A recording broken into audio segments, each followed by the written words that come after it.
He said, the American people, I think, not only want resistance to Trump, but I think they want what the Democratic Party in the last many years has not given them. And that is an agenda that speaks to the needs of the working class because it's not good enough. Now, you may not agree with all of that. We should talk about that. This sounds to me, though, a little, I'm old enough to remember when you ran for the chair of the DNC and you made kind of a similar point. You've been kind of saying something similar. So I guess, what does that look like to you?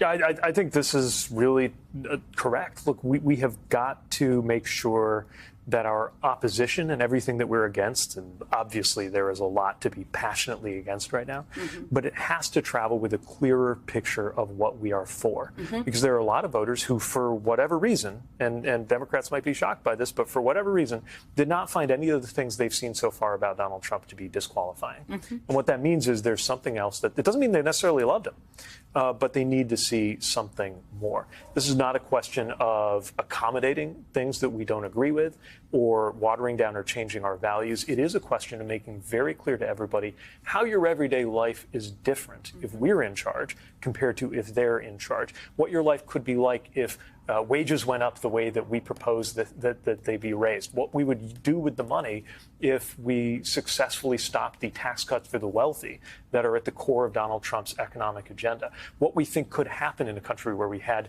paid family leave and some of the unfinished business of fixing our health care system. It's not just a matter of preserving the Affordable Care Act, as important as that is.